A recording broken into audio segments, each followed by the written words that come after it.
Amalito, tayo ka. Atolmel, where are you? Tayo ka. Habang sa salita ang tinig ay nakatayo kayong dalawa. Kung bakit ang Diyos ang nakakaalam, hindi ko alam.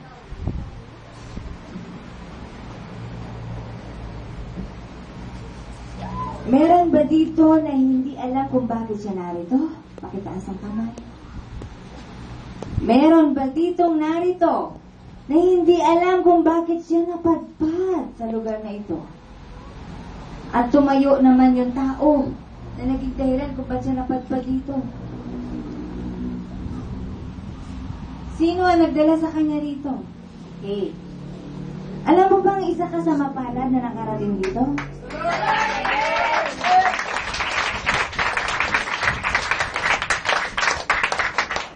Sapagkat walang makakarating sa gawain ng Diyos, maliban na tawagin ng Diyos.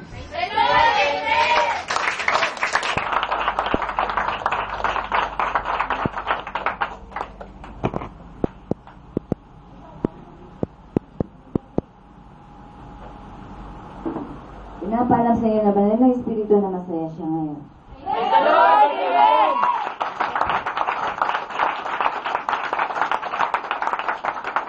At kapag masaya ang banal na Espiritu, asahan niyo na kung ano ang iuuri niyo.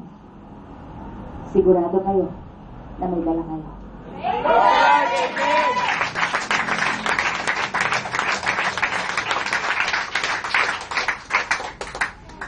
Nang ibigay ni Jesus ang kanyang buhay sa krus, ay nag-expect siya nang ibibigay sa kanya ng tao.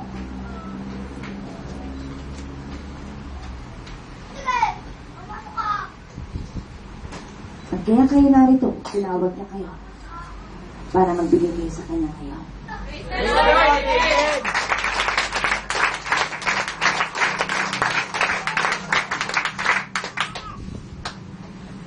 At wala kayong taglay na hindi galing sa Diyos.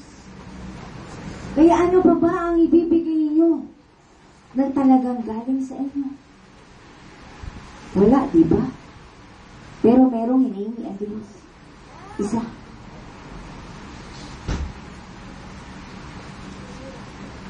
Anak, pwede ko bang hingin ang puso mo? Praise the Lord!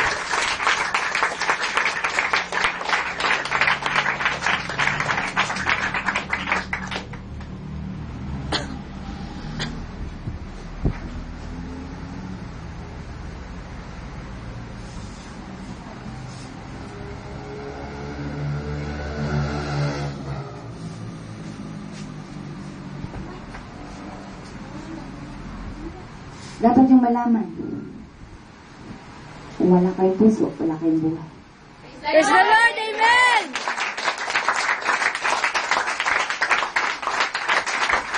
Kaya napakahalaga para sa Diyos ng mga puso na yan. At saan, kanino ninyo iniaalay ang mga puso na yan?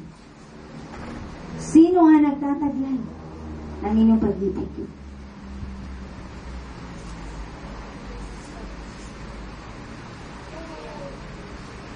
Kaya kung hindi nyo pa alam kung kanino dapat ialay ang puso na yan, ngayon ay sinasabi sa inyo, hinihingi ng Diyos yan.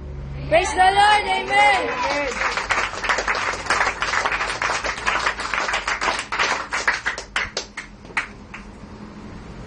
Bagat hindi mabubuo ang buhay kung walang puso. At hindi kayo magtataglay ng buhay na walang hanggan kung hindi nyo iaalay ang mga puso na yan na kailangan ng Diyos. Praise the Lord! Amen!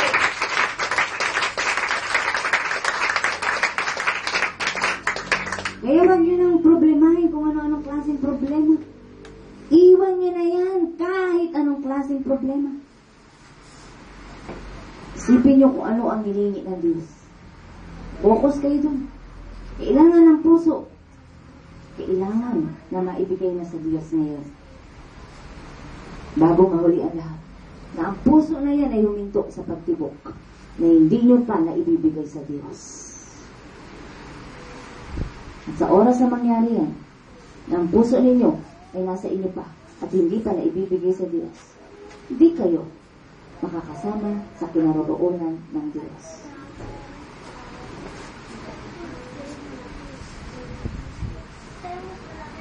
Napakahirap naman yatang gawin na ang puso ko nag-iisa lang. Hahatiin ko pa. Bakit? Bakit nasabing nahahati ang puso? Ano ba ang unang utos ng Diyos? Ibigin mo ang Diyos. Ibigin mo ang Panginoon mong Diyos ng buong puso. Sinabi bang kalahati?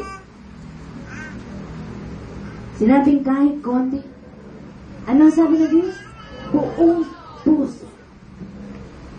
At kung hindi mo ibigin ng Diyos ang buong puso, ano ang sabi ng Diyos? I am a God. Ang Diyos ay mapanipuguin.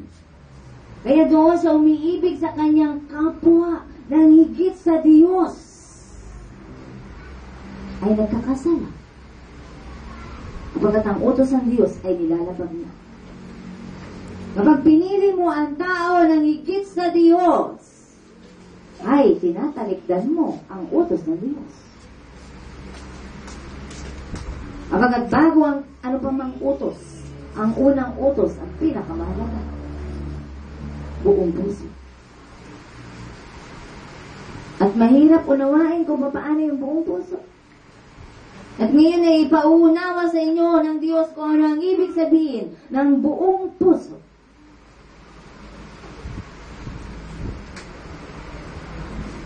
Na kahit mawala, yung pinagbigyan mo ng puso mo, ng buong buo, ay hindi ka dapat malungkot. Kapag yung naghihintay ng tamang pagbibigyan mo ng buong puso, ay nandyan pa. May panahon pa para ialay mo sa Kanya ang buong puso mo. Praise the Lord! Amen!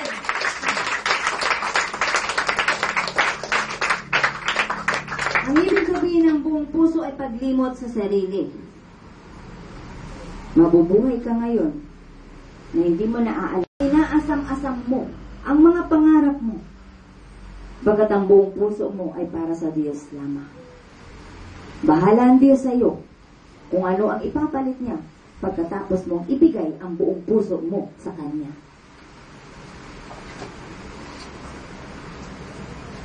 Bahala ang Diyos magbalik sa iyo kapag ang buong puso ay hawak na niya. Praise the Lord! Amen!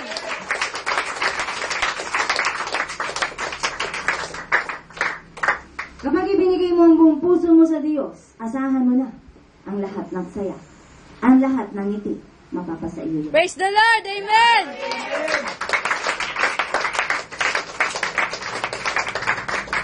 Subukan nyo para mapatunayan nyo. Pero kung hindi kayo susubok, makikita nyo ba ang resulta? Kaya nga doon sa maraming taong sumubok na ng maraming bagay, nakita nila kung anong effect sa buhay nila ng kanilang mga sinubukan.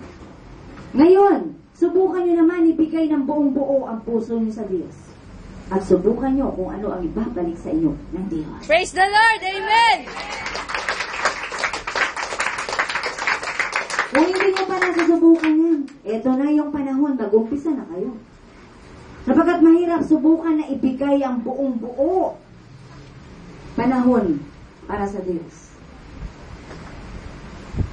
Pero meron taong nakasubok niyan. Yung tao na nasa harapan nyo.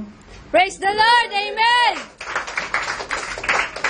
Minsan ay sinubukan niyang ibigay ang buhay niya sa Diyos. At ngayon ay nakakangiti siya na ang ngiti galing sa puso niya.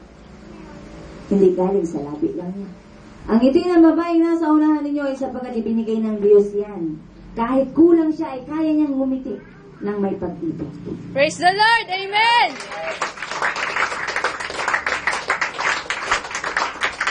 Paano na ibigay ng babae ang kanyang puso sa Diyos? Iniwan niya ang lahat ng bagay. Isinorender niya ang isa sa mahal niya. Isinuko niya ang buhay ng asawa niya. Isinuko niya ang buhay ng tatay ng mga anak niya. Nag-commit siya sa Diyos ng full time. Subalit dumaan siya sa matitinding pagsubok.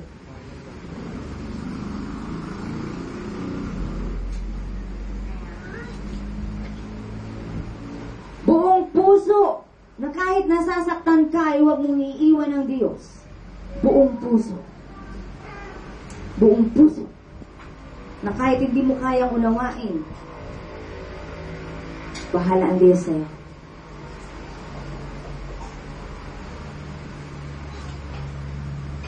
Kaya ang tao ay naguguluhan sapagkat maraming hinahanap kung anong klaseng puso mula sa tao. Iisa lamang ang puso na kailangan ninyo. Yan ay ang puso na naialay na sa krus. Praise the Lord. Amen.